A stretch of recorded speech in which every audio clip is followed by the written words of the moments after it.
Good bad ugly இன்னும் ரிலீஸுக்கு பார்த்தீங்கன்னா நடுவில் 4 நாட்கள் தான் இருக்குது. இன்னிலேருந்து ஆரம்பித்து 4வது நாள் அந்த படம் ரிலீஸு.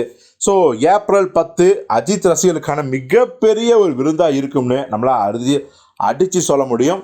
ஆனாலும் இந்த குட் பேட் அக்லி படம் 1000 கோடி வசூல் பண்ணும் அப்படின்னு தான் அஜித்தோட ரசிகர்லாம் ரொம்ப சந்தோஷமாக புலங்காகிதம் அடைந்து சோசியல் மீடியாவில் சொல்லிட்டு இருக்காங்க. ஆனால் நிறைய பேர் சினிமா ஆர்வலர்கள், சினிமா விமர்சகர்கள் அஜித் படம்லாம் 1000 கோடி அப்படிங்கிறது இந்த ஜென்மத்தில் நடக்க வாய்ப்பே கிடையாது. அது காரணம் அஜித்துக்குன்னு ஒரு குறிப்பிட்ட ரசிகர் கூட்டம் தான் இருக்குது. அஜித்தும் பார்த்திங்கன்னா எல்லா தரப்பு ஆடியன்ஸுக்கும் படம் பண்ணணும் அப்படிங்கிறது அவருக்கு நோக்கமே இருக்காது அப்படிங்கிறது தான் எவ்வளோ டாக்காக இருக்குது. அதற்கு உதாரணம் என்ன சொல்கிறாங்கன்னா, அஜித்தோட முந்தைய படங்களோட கலெக்ஷன்ஸை வச்சே சொல்கிறாங்க. இப்போ பார்த்திங்கன்னா அஜித்தோட சினிமா கேரியர்லேயே வீரம் ஒரு மிகப்பெரிய ஒரு வெற்றி படம் அமைஞ்சுது. அந்த படத்தோட வசூல் எவ்வளோ அப்படின்னா அப்போ 74 கோடிக்கு மேலே அப்படின்னு தகவலாக வந்துச்சு. அதுக்கப்புறம் கௌதம் வாசுதேவன் இயக்கத்தில் நடித்த எண்ணெய் எரிதல் படம் பார்த்திங்கன்னா 88 கோடி வசூல் பண்ணுச்சு. ஸோ அதுக்கப்புறம் சிறுத்தை சிவா இயக்கத்திலேயே மீண்டும் வேதாளம் படம் நடிக்கும்போது அந்த படம் 119 கோடி வசூலை அள்ளிச்சு. அதே சிறுத்தை சிவா இயக்கத்தில் அவர் நடித்த விவேகம் படம் ஒரு தோல்வி படம்.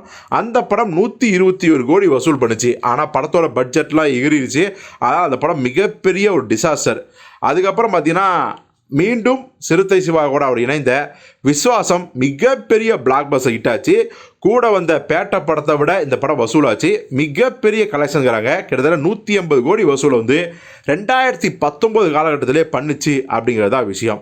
அதே வருஷத்தில் அஜித் நடித்த பிங்க் ரீமேக்கான நேர்கொண்ட பார்வை நம்ம டேரக்ஷன் அவர் பண்ண படம் 100 கோடியை வசூல் பண்ணிச்சு.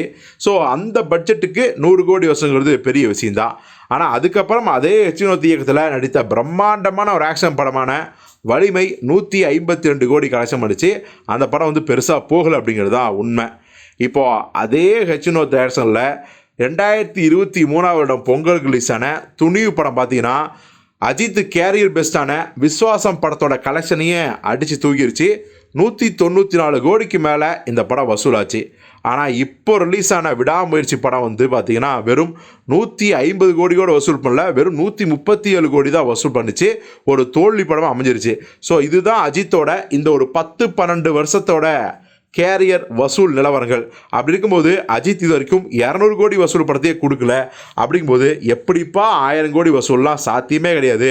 அஜித் மனசு வச்சு இறங்குனா 500 கோடி வசூல் பண்ணுறதுக்கான வாய்ப்பு இருக்குது. அதற்கும் பார்த்திங்கன்னா லோகேஷ் கனகராஜ் மாதிரியான பெஸ்ட் இயக்குனரோட அவர் கூட்டணி வைக்கணும்.